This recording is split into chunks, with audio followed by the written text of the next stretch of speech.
কই যা মাইদি ভাই, হ্যাঁ মাইদি ভাই, হ্যাঁ মাইদি ভাই দাদরে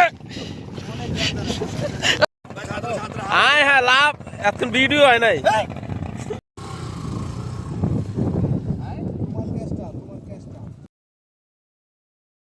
আসসালামু আলাইকুম এভরিওয়ান, কেমন আছেন সবাই? আশা করি সবাই ভালো আছেন।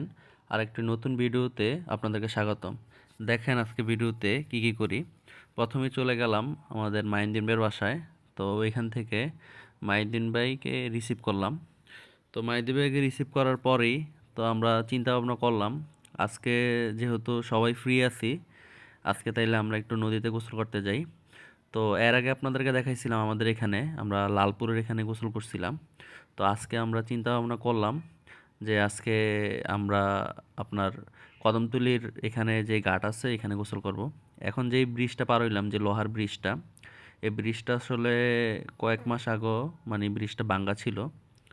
এই ব্রিজ দিয়ে আপনার ট্রাক যাওয়ার সময় এই ব্রিজ ভেঙে পড়ে, পরে ওই ট্রাক ড্রাইভার মারা যায় আর কি এই ব্রিজে। তো অনেক দিন এই ব্রিজের কাজ আপনার অফ ছিল, তো এখন একটা অস্থায়ী ব্রিজ হয়েছে আর কি।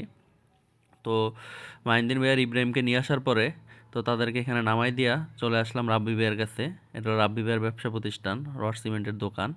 তো রাব্বি ভাইকে নিতে আসলাম, তো রাব্বি ভাইকেও নিয়ে চলে আসলাম আর কি। তো এখানে আমাদের আসলে আমাদের যে প্যান্ট শার্ট এগুলো আসলে একটু চেঞ্জ করতেছিলাম আর কি, গোসলের জন্য এখানে রেডি হয়েছি আর কি। এখানে এর আগে গোসল করতে আসা হয় নাই আমার, বিশেষ করে এখানে আপনার মানে এখানকার পানি লালপুরের থেকে অনেক স্বচ্ছ। আর এখানে আপনার কেউ তেমন গোসল করতে আসে না। মানে এটা একটা ঘাট বলতে গেলে, এই যে দেখছেন ট্রলার আসতেছে, এই ট্রলার মূলত এই ঘাটে আপনার ওই পার আর এই পারে আসে আর কি। তো ওই পারে আপনার এখানে 10 টাকা করে ভাড়া নেয়, ওই পারের মানুষ এখানে আসে, আবার দাউদকান্দি থেকে বাজার টাজার করে যার যে কাজ সারাদিন করে আপনার আবার চলে যায়। আর এই ফাঁকে আবার আমাদের রাব্বি ভাই আপনার লাফ দিয়ে ফেলো নদীতে। আমরা আসলে ওয়েট করতেছিলাম গোসল করবো একসাথে নামবো, কিন্তু রাব্বি ভাইয়ের আর সহ্য হইলো না। রাব্বি ভাই আসলে ব্যবসার কারণে দোকান থেকে তেমন একটা বের হইতে পারে না, এরকম আমাদের সাথে আসলে সময় দিতে পারে না, কিন্তু আজকে একটু ব্যস্ততা কম থাকার কারণে তো চলে আসলো আর কি। তো আমরা আলহামদুলিল্লাহ এনজয় করতেছিলাম অনেক।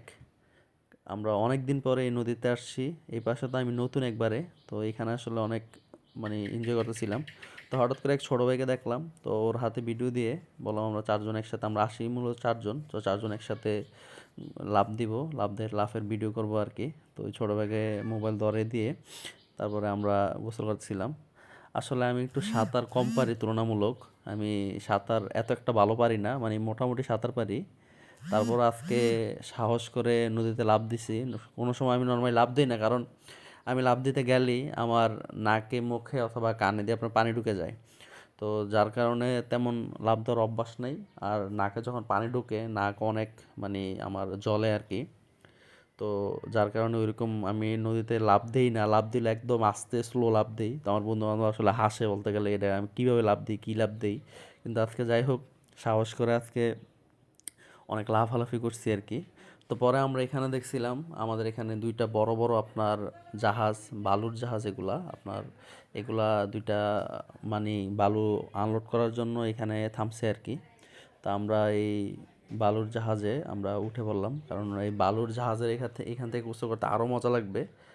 আর এখানে বালুর জাহাজের সবচেয়ে বড় কথা হলো বালুর জাহাজের এই দুইটার মাঝখানে যে তারা যেই আপনার দড়িগুলা দিয়ে আপনার একটার সাথে আরেকটা বাইন্ধে রাখতে, এই দড়িগুলোর উপরে বৈশা গোসল করতে অনেক মজা।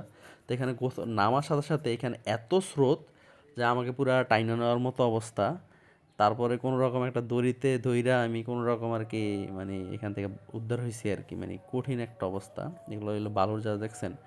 মানে আমাদের দাউদকান্দি আসলে নদীমাতৃক দেশ, আর দাউদকান্দির সবচেয়ে বড় বিজনেস আমার মতে এই বালির ব্যবসা। এই যারা বালুর ব্যবসা করে, আমার কতগুলো কাজিন আছে তারা এই বালুর ব্যবসা করে। এই বালুগুলো মূলত আপনার সিলেট থেকে আসে আমাদের এখানে।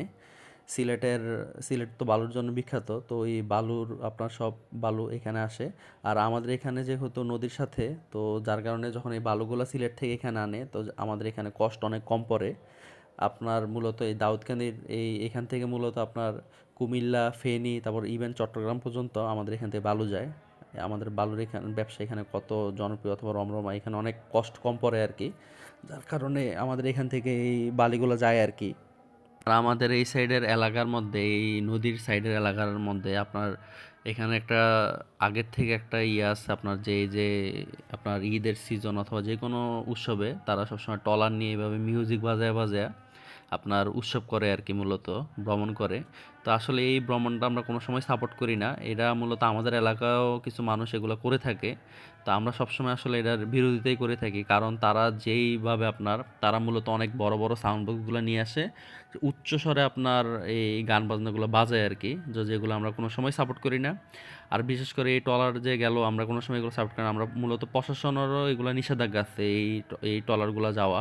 আর মূলত তাদেরকে আমরা আরও নিষেধ করি, কারণ তারা যে এখানে যায়, এদের পিকনিক টিকনিক করে, এর মধ্যে যা খাবার খায়, যা পলিথিন থাকে অথবা যা ইয়া থাকে আপনার প্লেট থাকে, ওদের ওয়ান টাইম প্লেট গ্লাস সব নদীতে ফালায় দেয়। তারাও সেম এই কাজটা করছে আমাদের সামনেই, অনেক ফালাইছে। আমরা অনেক যদিও চিল্লাচিল্লি করছি, কিন্তু এই শব্দের কারণে আসলে তারা আমাদের চিল্লাচিল্লি শোনেই নেই। কে শোনে কার কথা, এই অবস্থা আর কি। তারপরে আমরা হালকা একটু নাস্তা কিনে নিয়ে, পাশেই দোকান আছে, তো পানি মানে গলা শুকিয়ে গেছে সাঁতার কাটতে কাটতে। তো পানি নিয়ে আসলাম, চিপস টিপস আনলাম, আনার পরে খাইলাম আর কি।